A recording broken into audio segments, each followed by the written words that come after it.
Hey everybody, this is Dark Side Elite here, and I wanted to do a video and talk a little bit about a few things. Um, I don't know what's going to be going on pretty soon. Nothing bad. Just I don't know how my schooling's going to go. If I could be able to get myself into an online course or anything like that, so I could be able to still be able to do some maybe a couple of videos, and or my 40-hour job. I really want to keep my 40-hour job. So I don't want to have any kickbacks on my hours. I want to be able to keep my hours the way they need to be so I can be able to still be able to afford all the stuff I want to be able to afford and get myself back to a standard of living I'm actually very, very comfortable with. Um, also there might be my cat might be screwing around and she might be meowing all day and or a lot of other things. So one of the things I want to talk about is the what's going on with the Snyder Cut. Now, I said before, and I said in many, many videos, I'm not going to make a lot of videos about the Snyder Cut unless something really big comes out, and it's something I feel that I really want to talk about. Nothing really big has come out. Zach just made another picture about um, them taking Superman's casket through the scout ship, and a lot of things were reacting to him and everything else, and that seems really cool. It was kind of eerie a little bit. It's probably going to be a really, really good scene. I didn't want to talk about that. I wanted to focus on something else that was getting bigger. Now there's also another um, big Twitter event that they wanted to do at 2:14 today. And I said, nah, I'm not gonna be a part of that. I need to rest up because the rest of this week is gonna be ridiculously hectic for me. And also, we're coming up to Christmas, and then on top of that, we have New Year's for my job. So it's like, I really don't want to be overextending myself, for Zack Snyder. And I know Zack Snyder will appreciate anything I can do, and that's why I do these videos to send my appreciation to him and everything he's been doing for almost close to 10 years now. So, another thing I want to talk about is the whole situation with the crisis event. And I know how a lot of people feel. I feel that they should have just did all of it. Like they should have did all of it within that week, and now having the Flash being the last episode, and it's gonna lose some steam. There's a lot of people that don't like what they were doing, and it's been nostalgia filled. I made a couple of videos about that, and I completely agree. I completely agree with that. I think that they're going to lose a huge amount of steam, and when it comes back, people are not going to care. I, or they're going to do such a massive amount of marketing push to actually push a lot of their narratives that they've been building for the past 2 years now, and they're probably going to do a whole bunch of marketing when it starts to come back around. And I think that should have been the worst thing they ever did. Now it's a gamble. It's a huge gamble. It might pay off. It might not pay off. But they got to try some different things, and the schedulings and everything like that. So we have to see how it turns out. And I don't know how that's going to be. Um, Another thing I want to talk about is I've been making a lot of what I would do. Those are videos I would do with taking certain movie ideas that were never put into print, and like down the list is one of my videos about Ben Affleck's Batman script. I would have taken whatever he did and adapted it and made the Red Hood saga, and let that be his farewell to the DCEU as Bruce Wayne Batman, and retire his Batman and let Dick Grayson take over from this point forward. And I think a lot of people will appreciate that. I mean, because you know, regardless or not, Ben Affleck's going to get older, and so is the Bruce Wayne character. They can't. He. Can't, I mean, as much as if he was a much more receptive Batman for the whole public, instead of people calling him Fat Fleck or whatever names they wanted to call him, he's gonna grow old, and slowly but surely he's going to that age is gonna show, and the storyline principle has to be that he's gonna have to pass off the mantle. So the best thing they could have did with I felt they could have done was introduce Dick Grayson. Let the Robin that died was actually Jason Todd. I mean, I know that Zack Snyder had ideas that it should have been Dick Grayson that died, and he would introduce Carrie Kelly.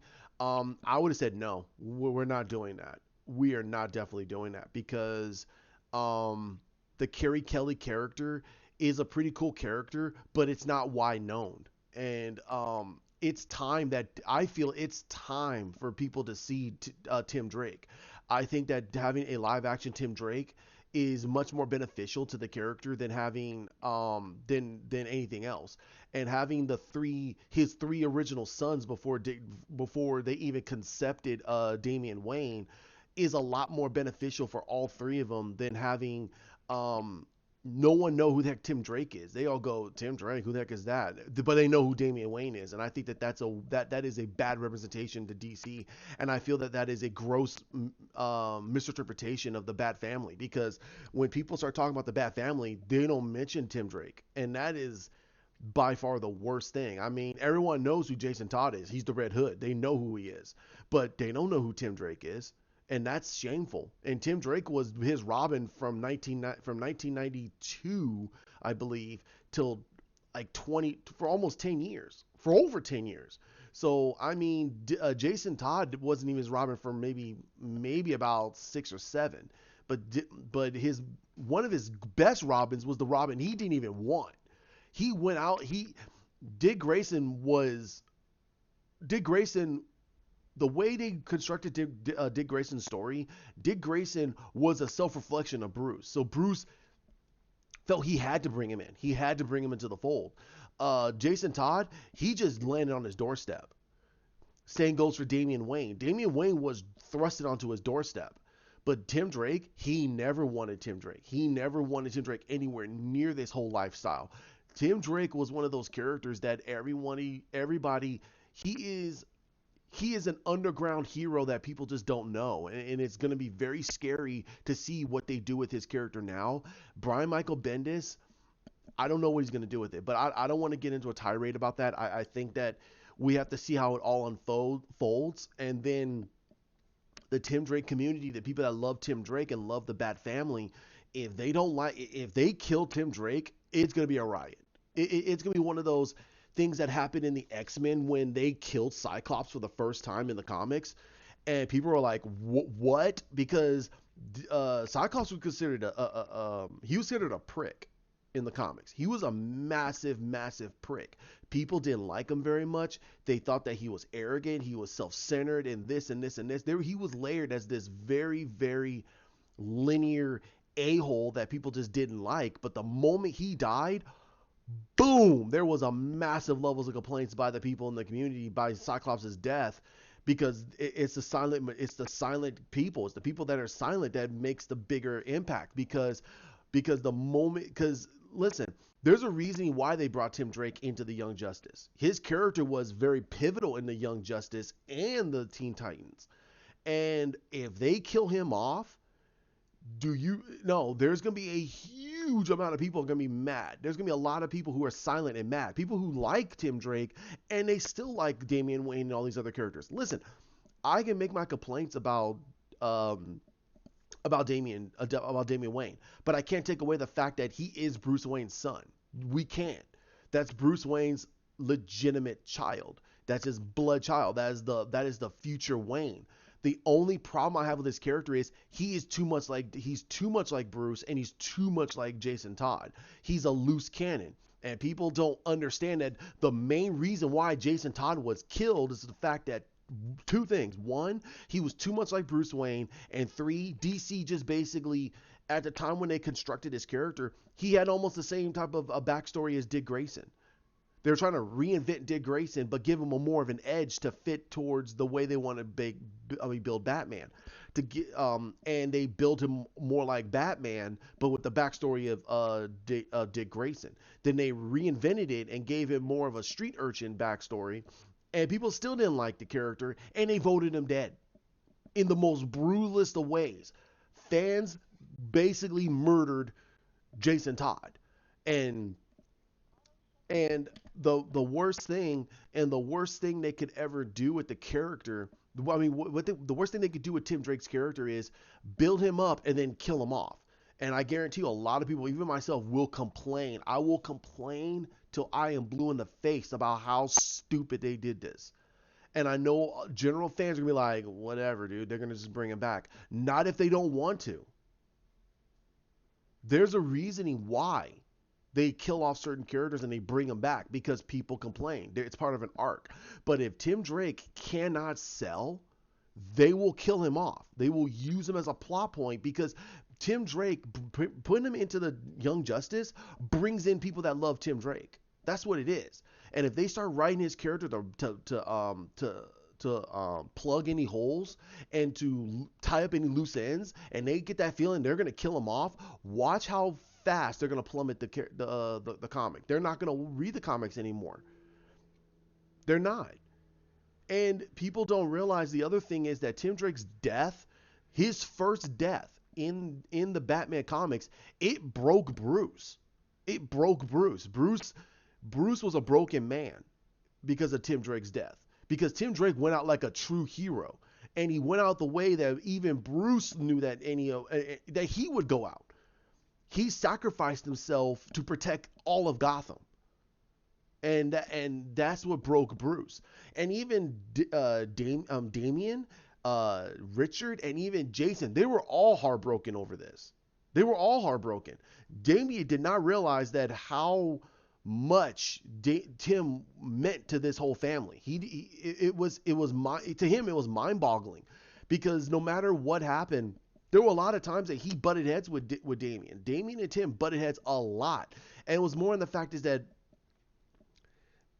like I said before, Tim was a Robin that Bruce never wanted. He never wanted another Robin after the death of Jason Todd, and I mentioned that in the video. And I mentioned in the video with Bruce and Tim's relationship, that how much it that he doesn't see Tim as a psychic. He sees him like a legitimate partner and a legitimate son. He sees him like a true son because of everything that Tim has went through with the death of Jack Drake and his mother and all this other stuff that happened.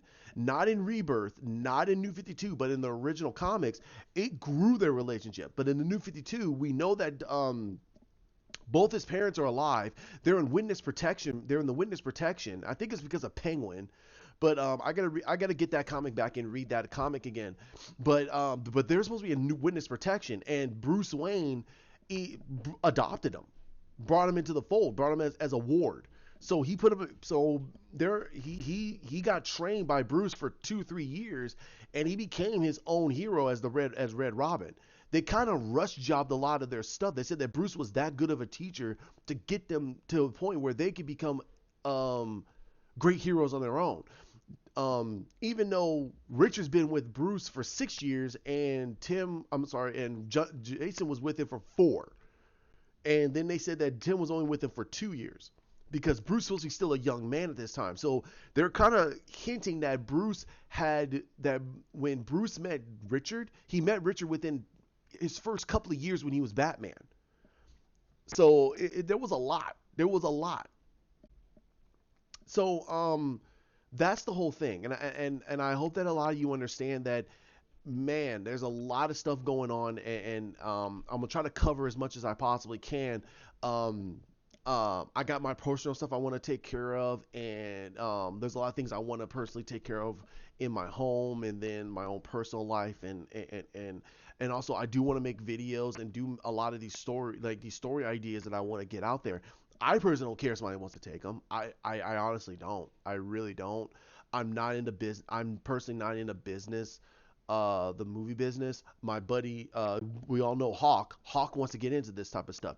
I have still a lot of ideas. I mean, there's a lot of things I can take, and then a lot of ideas that I somebody else takes, I can just readapt it and format it into something different. So it's a plethora of ideas. I mean, I have ideas for how they can redo the Green Lantern story.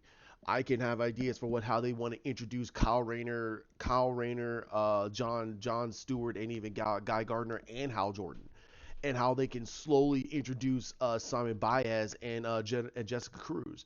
So there's a lot of ideas I have that could be used for the DCEU.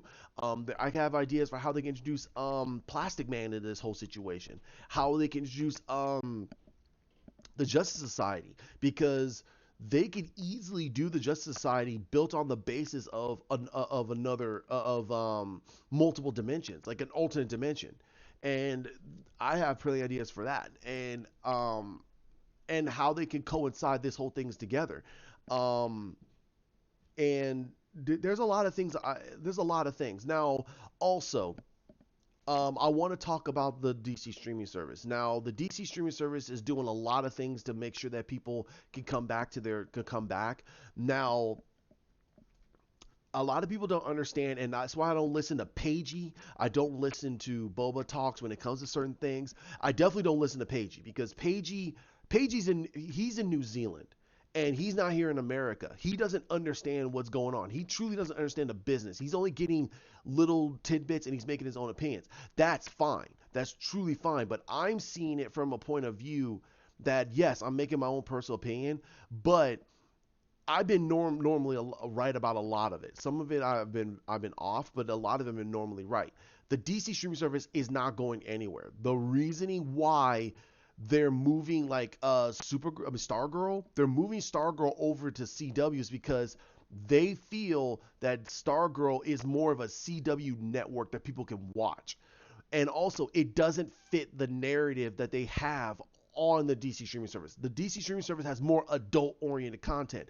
You're not going to get very adult oriented stuff with Stargirl. Stargirl fits the CW narrative. That is the reason why it's moving over there. They're not going to cancel the DC streaming service. If they were going to cancel it, one, they wouldn't be having sales for people to they would not be having sales for people to want to join the DC streaming service. They wouldn't be doing it. They wouldn't be continuously making content. They'd be halting a lot of content. They wouldn't be doing anything for that DC streaming service. And I'm still seeing them putting more content up there. They're doing they still are making the DC dailies. If they were not making DC dailies, then we know the DC content is being halted. Is being slowed down. But they're still making content. So what I'm seeing is that they got HBO Max. AT&T wants to make their own content, like a WB content, like everything's all on it, like Disney Plus. In my personal opinion, that is the worst thing to do. Leave it alone.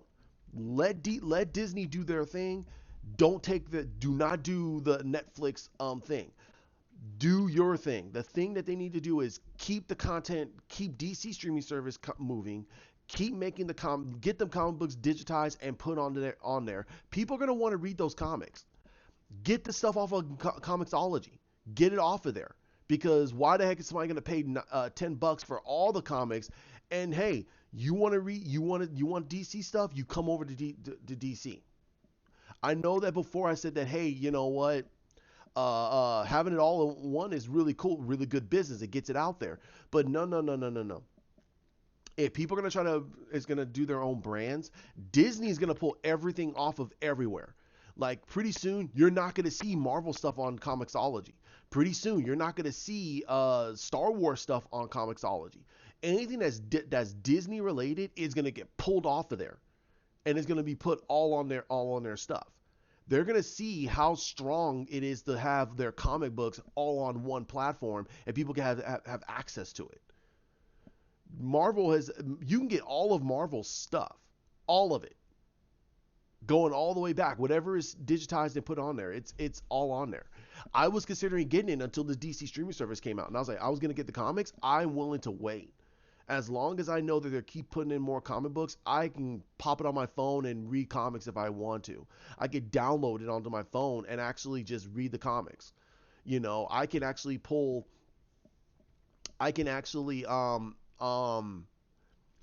in some ways get a tablet and then get the tablet to be able to pull it whatever information I want.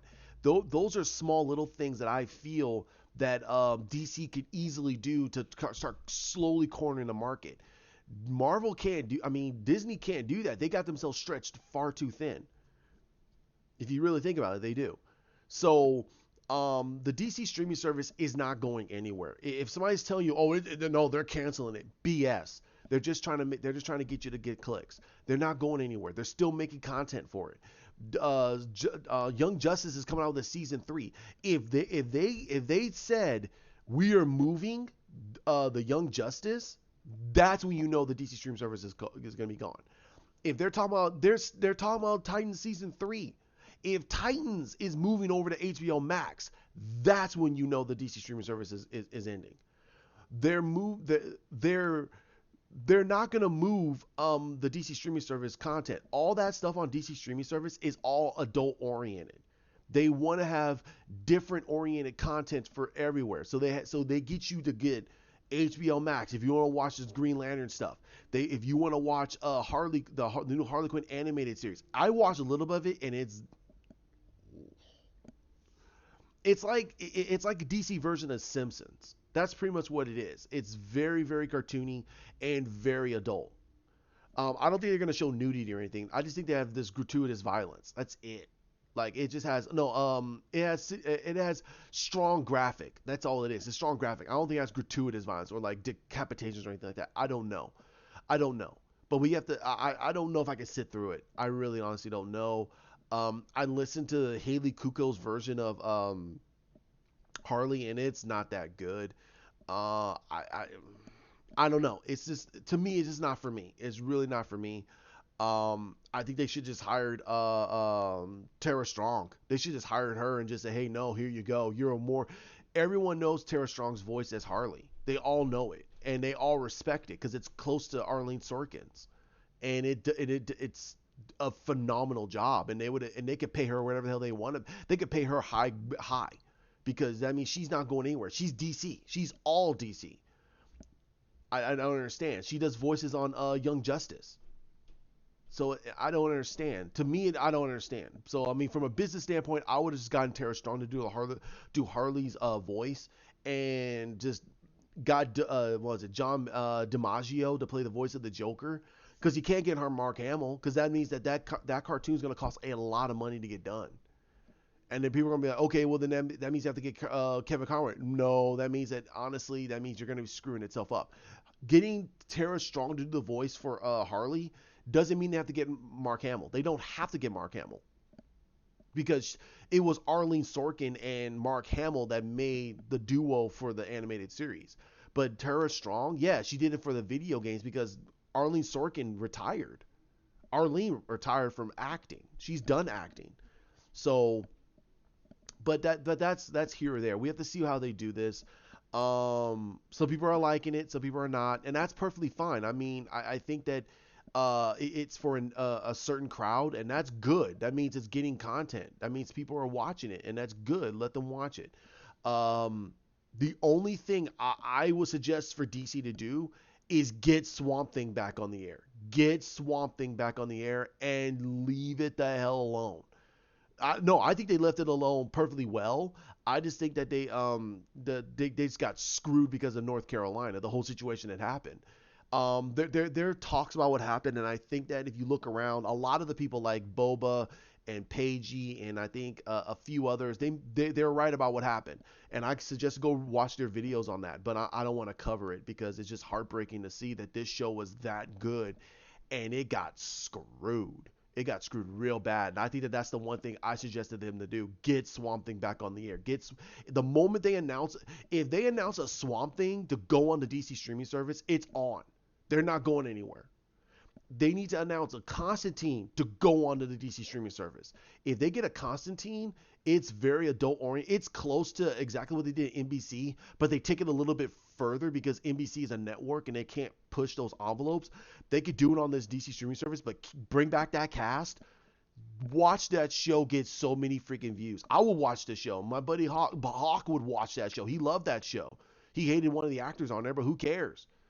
I mean, oh my God, there was so many things on there that just made you go, dude, this is pushing a lot of envelopes. That would be awesome. They could do oh my God, there's a lot they can do. They could easily do a lot of stuff on this on the DC streaming service. They just, for right now, because of how limited they are, they can't expand internationally. That's the problem, and that's why Paige and them are complaining because they're like, well, we can't watch this, so it's gonna fail regardless. No, it's not gonna fail. It's not gonna fail. It's only going to fail because you are telling your audience it's going to fail.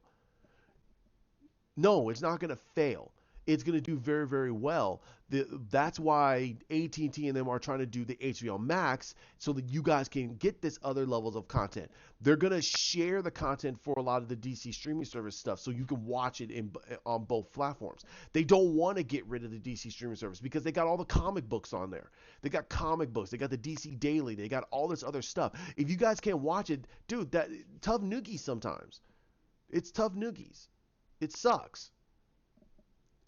Some of us don't want to afford Disney Plus to watch just one show, and they've already talked about that. People canceled their Disney Plus after the man are going to cancel their DC Plus because of not them watching The Mandalorian. The Mandalorian has done so much for DC Plus. I mean, I'm sorry, not DC Plus. I'm sorry, wow, for Disney Plus that the moment it's off the air, they're canceling their service. So who's the bigger loser? Keep your DC streaming service. Keep it. Because in all honesty, you're gonna still get comic books. You have all their comic books. The new the Disney I'm sorry, wow. The DC Rebirth is gonna be all on there. The Doomsday Clock, and it just ended on a pretty strong note. I gotta read it all. I gotta sit down and truly read all of Doomsday Clock to find out what the heck did Dr. Manhattan do. I heard some people saying what it did, and I have a good understanding of what he did. But now we're getting a brand new universe, and also it might actually lead into what's going on with the new Justice League, and truly what Doctor Manhattan did, because he did a lot more than just bringing certain things back. There's other things he did, and I think it's going to be reparations for later content. Now, a lot of people are talking about also that there's going to be a huge crisis event. They're going to do another crisis event. No, they're not going to do any more crises. They're going to keep everything the way it is and just move forward. If DC keeps doing events, they're going to go the same route as Marvel, and it's going to suck. Stop doing events. Stop. Just give us um, team ups. Like, give us a brand new Justice Society that's outside of what's going on with Justice League. Give us the Justice Society that's dealing with smaller stuff that's turning itself into grandier things. And now they have to come in at a certain point and go, okay, hey, what do we have to do to fix all this? And it's not in the reparations for what's going on with Justice League. It's outside of what's going on with Justice League. The Legion of Superheroes, they got brought back. So it's like, okay, now we have to deal with what's going on in in the year 3000. So we got to see the 30th century. So we got to see what's going to be happening in the 30th century that makes us understand what's going to be not pivoted, because the main story that's always in the Legion of Superheroes is history got completely rewritten at some point, and they don't have all the knowledge. It's only when they go back in time they get what the heck happened. And one of the biggest things I'm hoping is they can legitimately say there was no big gigantic crisis events. Now, one big thing that I've always wondered is what happened to Darkseid in the 30th century? Did he get killed? Did he get wiped out? What happened? That's the bigger story. And I'm wondering. I'm just wondering a lot of things, and it's just going to be one of those big things. Now, there's a lot more stories that that I'm definitely going to be talking about. Like, I want to do a Man of Steel 2, what I would do for Man of Steel 2 that fits into the narrative of what Henry Cavill wants, and also keeps the stories of Zack Snyder, and we move forward with a little bit more. And in my personal opinion, I want them to do the Justice League movie. I want them to do the Justice League Snyder cut. Get it out of there. Get it done. Get the people to go, oh my God, finally we have this new movie. And take the ideas, cannibalize the ideas that Zack Snyder wants to do, and move forward with them. I mean, it's honestly the only way. It's honestly the only way, because Zack Snyder had a lot of ideas that were left on the cutting room floor that a lot of people can move forward with. You could still move forward with how Wonder Woman is. You can still move forward with Aquaman. But that's why I think that why they pushed Aquaman back to 2021, because they have to figure out what they're going to do with his story, um because his is taking place right after Justice League. Which version? Is it Zack's cut, or is it the WB, the old WB, I mean the old DC guard cut? I'm not calling it Joss Whedon's, because that just spits on all of our faces. That's my idea. That's my wondering. Like, is James Wan taking his time to figure out how he's gonna do Aquaman 2? How is he gonna do this? Because it takes place right after Snyder's cut. Jason said it. It takes place right after Snyder's cut of the movie. He's leaving to go home. Now, the Flash, that's easy to get done. But the thing is that we have to figure that out. We just got to figure it out. What do they want to do? So but I'm gonna leave it there. Like, comment, share, subscribe down below. Hit the bell. It is getting to be 2 days before Christmas, so a lot of us are gonna be probably putting a lot of videos out and just doing some videos all on Christmas, so you guys get some videos. Me personally, I'm gonna do at least two, maybe three more. I'm gonna do another two more videos, and I'll have one just for Christmas. And I hope you guys can be able to be entertained. It's honestly the one I want to do that I will leave on Christmas is literally an idea for them to do a Trinity movie, which is Henry Cavill, Gal Gadot, and Ben Affleck. A Trinity movie that's basically a Christmas oriented type of movie.